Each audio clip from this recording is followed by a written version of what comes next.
In this video, I'm going to take you through my 5 mistakes you do not want to be making ahead of your ACCA SBL examination for the pre-seen information of the company Menucraft, and that is for the September 2025 sitting.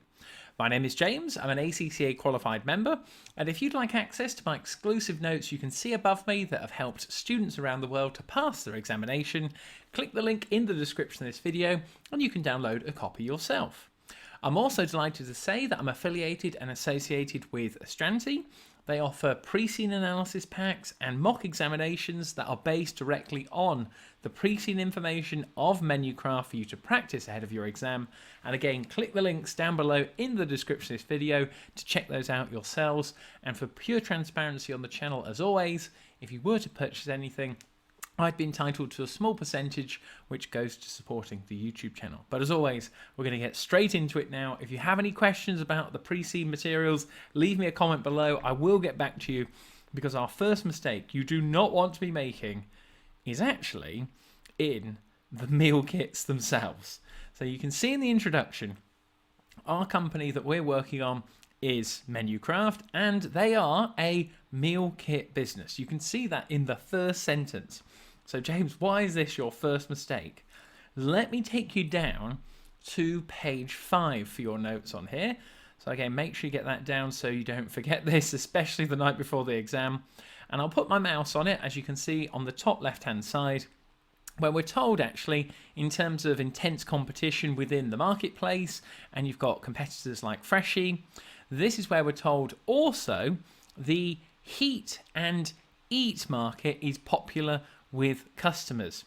So the first mistake is not getting mixed up with meal kits are not the same as heat and eat products on there.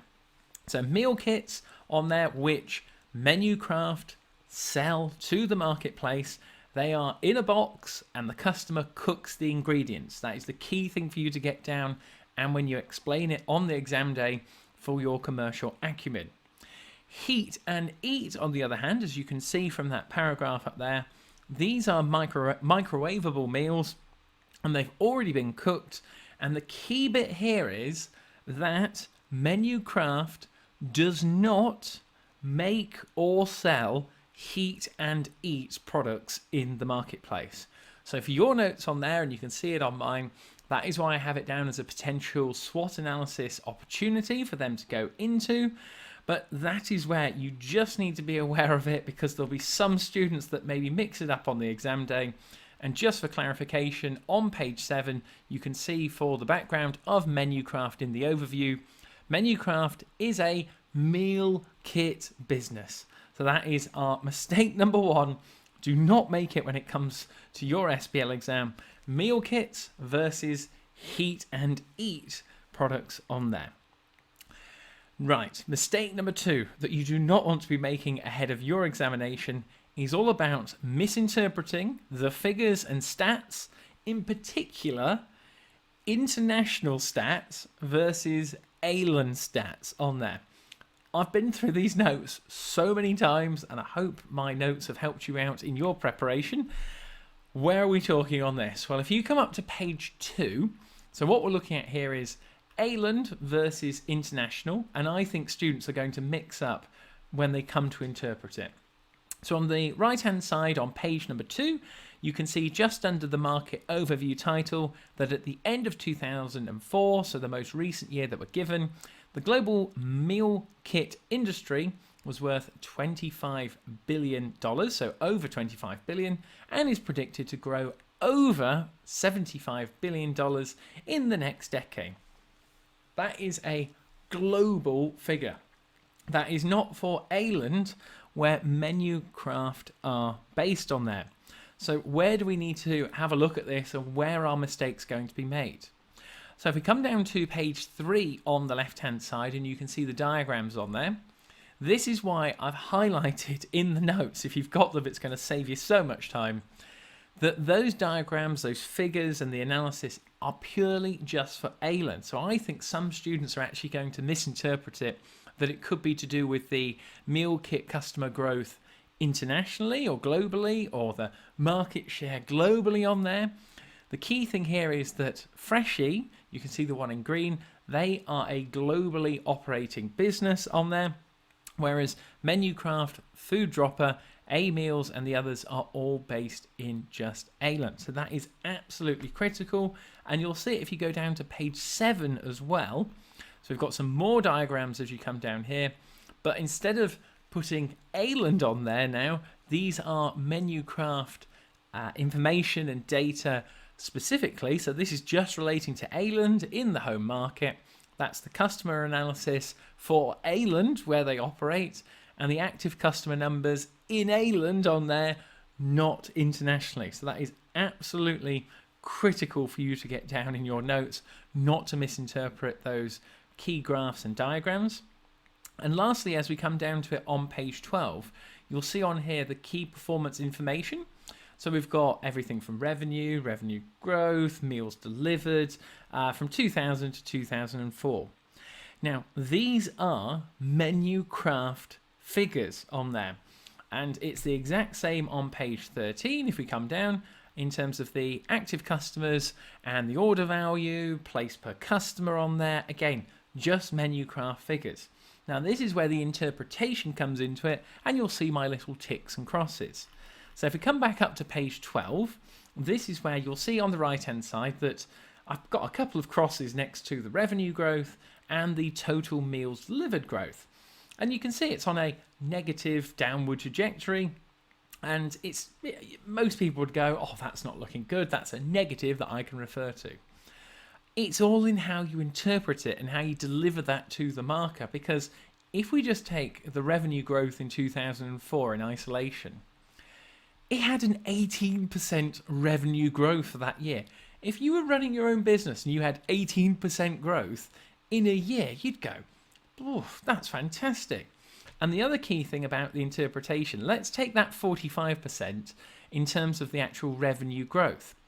Now let's come back up to some of the other pieces of data. So remember, this is from 2000 and it's 45% growth. The reason why it was so high is, as you can see on here, the customers nearly doubled on there, or just under, because that would be 45%, but it's in the last 5 years where you can see from some of the active customers, and we've got other data as well, where it's really kicked on in terms of customer growth on here in the last 5 years. The previous 10 on there is when sort of customers were getting used to the business concept. So that is my mistake number 2 not to make, misinterpreting the figures and the statistics. Number 3, and I've sort of overlapped a bit on this, but we've got to make sure we get it on record, is how Menucraft operates. So let me take you down to page 7, because even though the case study and pre-seen materials are on the company, I still think people will actually get it mixed up. And I've just highlighted about the 15 years, so it's a well-established organisation on there. But in terms of the active customers and how it links into the other graphs and other data, that's where you can see where my mouse is on the left-hand side. I've got the page 12 and it says page 13, but it relates to page 12 as well. For the active customers diagram on page 13, it only covers those 5 years. So it all looks fantastic and rosy, whereas the previous 10 are very sort of stagnant for those first 10 years, because that was when the company was building its rapport, building its client base, and building itself up. So now you've got to be thinking about, well, other aspects that students are going to be making mistakes on this, and you might get a bit mixed up from a sort of SWOT analysis. You'll see it in my notes. But just to clarify, Menucraft only operate in Ireland. They talk about international growth and global exposure and what the business can do on there. But just to be clear on here, if you go up to page 2 and there is one line on it on there that we have Freshie is the only one. So this is the oligopoly market structure in Ireland. So Freshie is the only global business, and the others, MC, Food Dropper, and A Meals, all operate in Ireland on there. So make sure you get that down in your notes. Freshie as well is the only global business, but that's not to say Menucraft as an opportunity could not expand further afield. And this is another mistake which I think students are going to make, because you could be really specific in your actual analysis here because we are given another country. So some students are really going to overlook this, and it's on page 2. It's in the dark blue, and that is a key country for you to note down, and that is Gamma. So one of your arguments could be, well, instead of global domination or international exposure, why don't we just maybe go into a neighbouring country, such as Gamma, in our actual expansion, which could be part of your SWOT analysis, rather than trying to attempt all the global markets all at one go. So that is just so you're aware about how Menucraft operates and how it could logistically work, especially if a SWOT analysis question came up. Right, mistake number 4, KPIs and how they link to the key performance information. Now, I bet you didn't pick up on this because you've got to be really eagle-eyed on it. So the key performance indicators are on page 6 on the right-hand side. And as you can see there, revenue, active customers, meals delivered, orders per customer. This is where we've got key performance indicators, and you could get on the exam day more information provided on this, because you can see on my notes there, page 12, page 13, if we scroll down to those on there, as we've touched on before, we've got revenue down there, we've got the actual revenue per meal, meals delivered, active customers, orders placed. These are things where we could get more information on the exam day, but lots of students will make the mistake that they haven't picked up on those KPIs. Those are key performance indicators, actually linked to the key performance information later on. The final thing to note down, you can see on my notes on the side there, is that we are given no graph for food waste and no graph for carbon emissions. So we could get some more stats and graphs actually on the exam day. I would definitely have that in mind. Or you could make it as a point in your answer to say, why haven't we got this? More information could be requested or provided.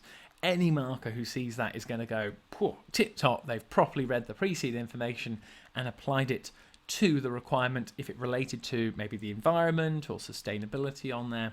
Key things that will pick you up some marks. But that is my mistake number 4, KPIs linking to the key performance information. Right, last mistake, number 5 on there. And this is not linking the website extracts or the board roles to exam requirements on the exam day. I think there are so many hints in these areas because the information we're provided with is very vague on it. It's very greyish area that anything could be put out there. So what am I getting at from this? So if we go to the board of directors, first of all, on page 8, this is where, when I read a requirement in an SBL exam or a mock exam paper, I straight away think, who is accountable at Menucraft for the area or the requirement that is being identified and talked about in the exhibit or in the requirement?